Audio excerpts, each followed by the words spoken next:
Bienvenue sur Top Invest, la chaîne des top d'investissement. Ici, on parle essentiellement d'entreprises de qualité. Avons-nous une opportunité d'investissement sur ABC Arbitrage? C'est la question à laquelle on va essayer de répondre en se basant sur les états financiers de la compagnie. Je rappelle que ceci représente uniquement mon point de vue et non un conseil d'investissement. Et comme d'habitude, je me réserve le droit de me tromper. C'est une demande spéciale d'un abonné Top Premium. Je rappelle que le lien vers le service Top Premium est dans la description de la vidéo, ainsi que la Top Newsletter, elle qui est gratuite. OK? Donc, on a déjà eu à parler de cette compagnie-ci, je pense que c'est la troisième vidéo sur ABC Arbitrage. Donc, je vous ai dit ceci, c'est un business qui est assez imprévisible. OK, dans le sens où quand vous allez regarder ici et quand on vous parle de prévision ici, faites très attention, toujours à prendre avec des pincettes parce que ça repose essentiellement sur les opportunités que cette entreprise aura sur ce marché. D'accord? Et également, par rapport même à la nature de son activité. Hein. Et également, ça repose, et son business repose également sur la compétence même de ses différents employés, d'accord? La compétence des traders, je ne sais pas si elle emploie des traders, mais voilà, il faut, pour faire de l'arbitrage, ça demande une certaine compétence, ok? Enfin, c'est pas quand je dis une certaine compétence, c'est-à-dire que quand on a un employé voilà, qui a tendance ici à faire de bonnes analyses, à rapporter de l'argent, on fait tout pour le garder. Donc, c'est également une compagnie qui distribue énormément de dividendes.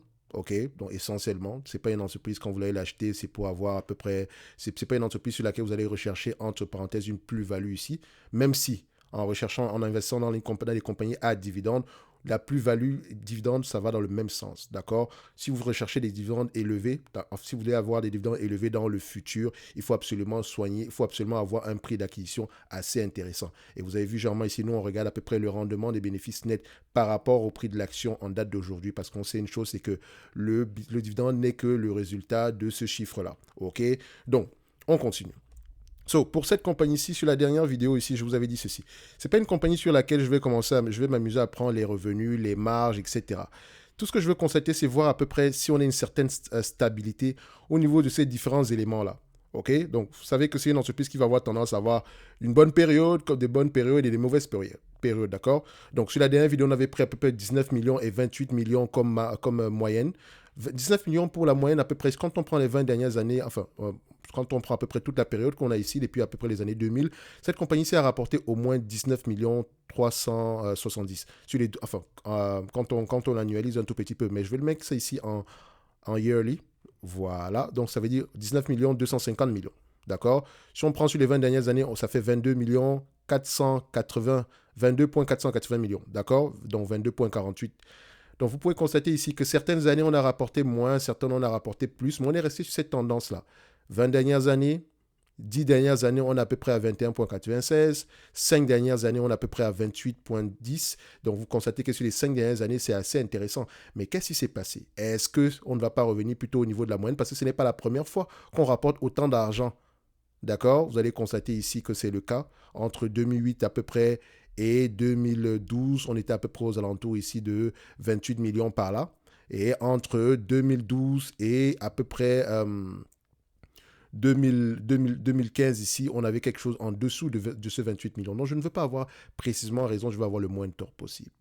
OK? Je sais qu'on peut avoir 19 millions, on peut avoir à peu près 28 millions.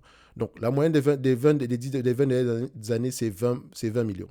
Les 10 dernières années, on est à peu près à, excusez-moi, 20 dernières années, on est à peu près à 22 millions.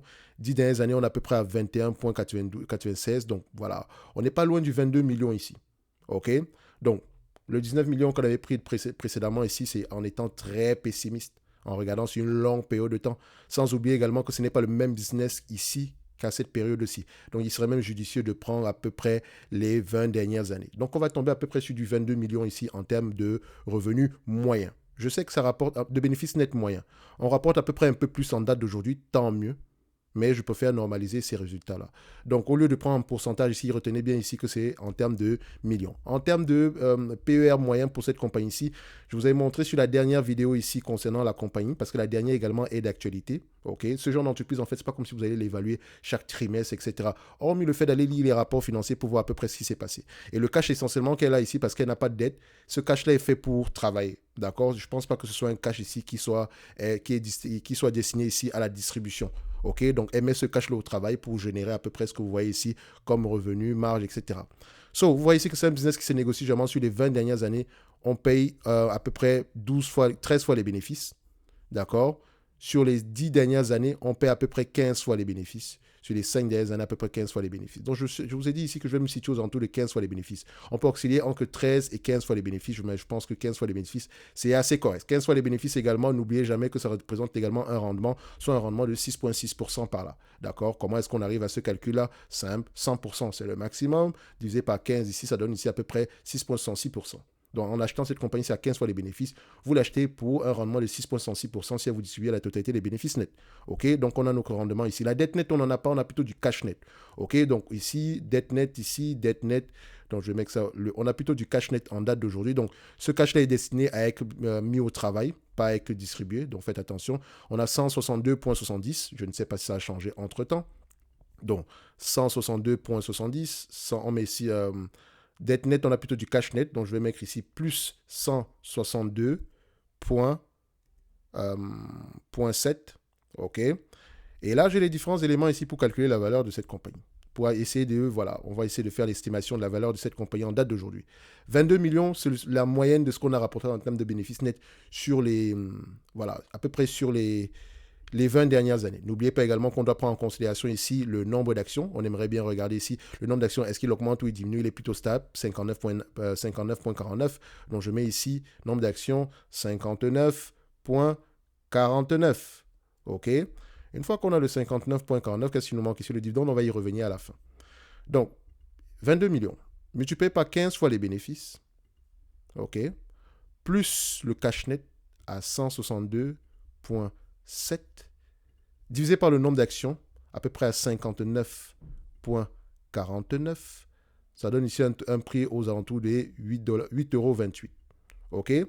Donc, net income, donc bénéfice net ici, 2,22 millions. N'oubliez pas, à X 15 fois les bénéfices, on arrive ici à une moyenne de 8,28 €. OK? Donc, au prix actuel, on a quelque chose d'assez intéressant. N'oubliez pas également que c'est une entreprise. Si elle vous distribue la totalité des bénéfices nets, donc aux alentours de 22 millions ici, par rapport au prix actuel, n'oubliez pas, 358,47 divisé par 358,47, on se retrouve ici à un rendement aux alentours de 6,13%.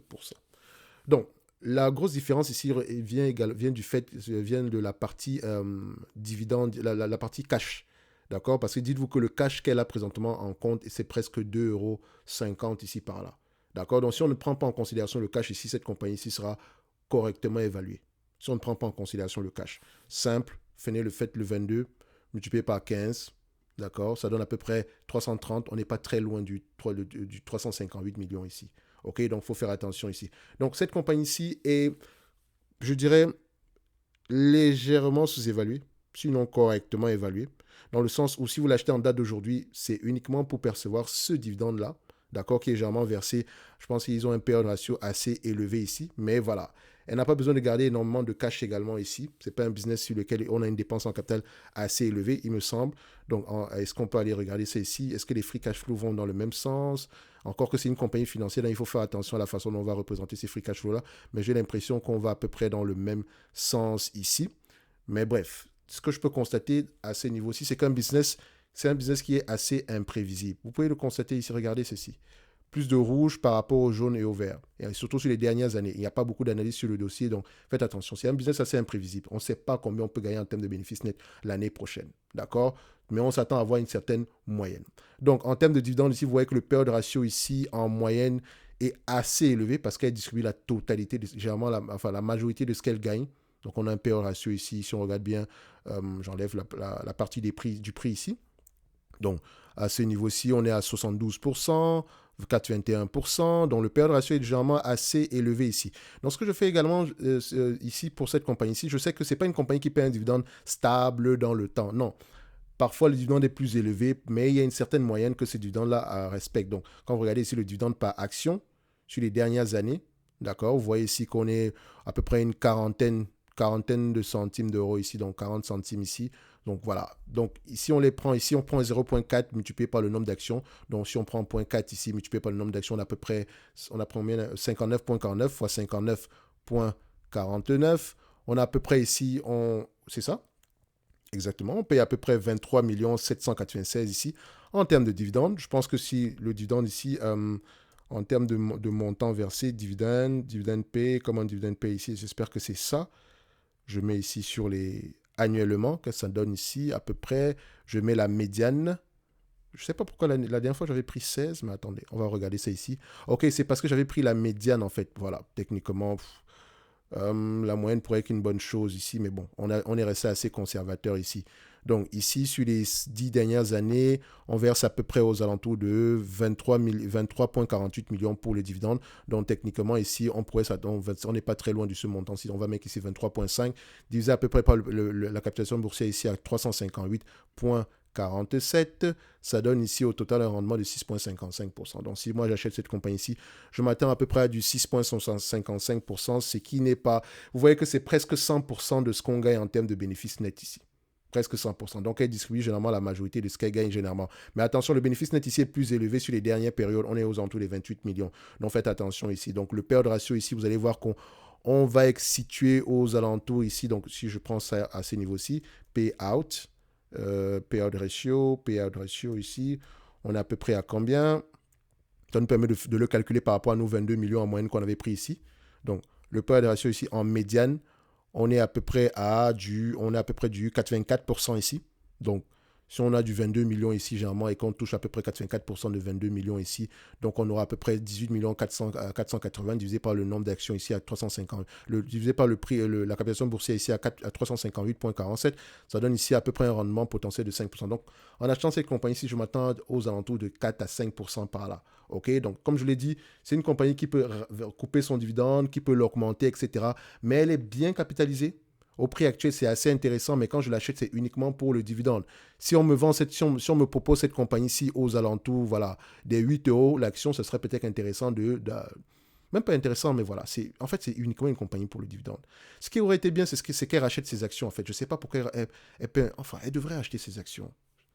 Ou bien un mix des deux, ça serait assez intéressant pour pouvoir également permettre au marché de la réévaluer. D'accord? Parce qu'essentiellement, ici, voilà, c'est seulement une compagnie à dividendes. D'accord? C'est malheureux de le dire, mais c'est uniquement ça. Alors qu'avec les bénéfices nets qu'elle a ici, elle peut se permettre de faire moitié-moitié. Rachat d'actions, paiement de dividendes, et on est bénéficiaire sur les deux côtés. Bref, le prix actuel n'est pas mauvais pour ceux qui recherchent un dividende, mais en achetant ici, mettant en tête que vous avez un dividende de 5%, je ne dis pas que le dividende n'est pas safe, mais je dis ceci, c'est que le bénéfice net également est assez fluctuant. On gagne beaucoup d'argent ici en date d'aujourd'hui, sauf si on a un nouveau paradigme. Ça fait à peu près 4 à 5 ans qu'on gagne 28 millions par là. Je ne sais pas si ça va continuer, mais voilà, il faut toujours le prendre avec des pincettes. Ça reste une compagnie correcte. OK, mais on a regardé uniquement les chiffres. Si cette compagnie-ci vous intéresse, lisez vos rapports financiers. D'accord? C'est très important. Parce que les chiffres, c'est bien, mais il faut connaître l'histoire derrière ces chiffres-là. Croissance, revenu à 28 millions. Et si on a un nouveau, voilà, je ne sais pas moi, peut-être qu'on vend un service ici, entre parenthèses. Si je n'ai pas lu les rapports financiers, je ne pourrais pas savoir qu'en réalité, les bénéfices nets peuvent être réellement aux alentours de 28 millions.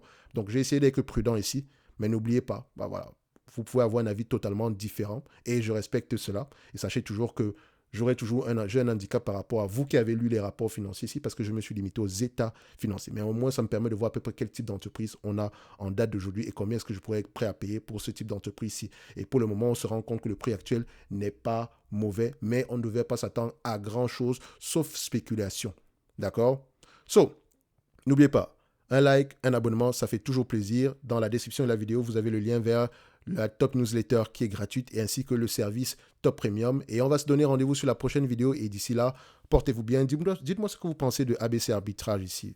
Voilà, je ne sais pas si, voilà, qu'est-ce qu'elle fait exactement, ce genre de choses-là. Je pourrais savoir, je sais ce qu'elle fait, généralement, d'accord? Donc, je vous assure que je n'ai pas je n'ai pas l'envie d'aller lire les rapports financiers de ABC Arbitrage parce que je ne compte pas y investir personnellement. Vous savez que c'est du temps pour lire les rapports financiers ici, mais je peux déjà voir à peu près quel type d'entreprise on a sous les yeux. OK?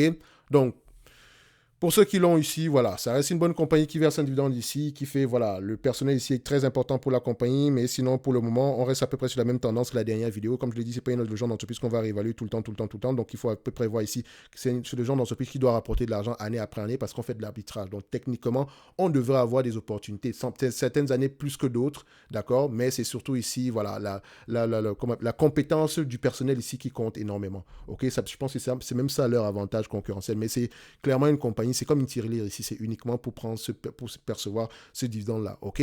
Donc, on va se donner rendez-vous ici sur la prochaine vidéo, et d'ici là, portez-vous bien. Merci.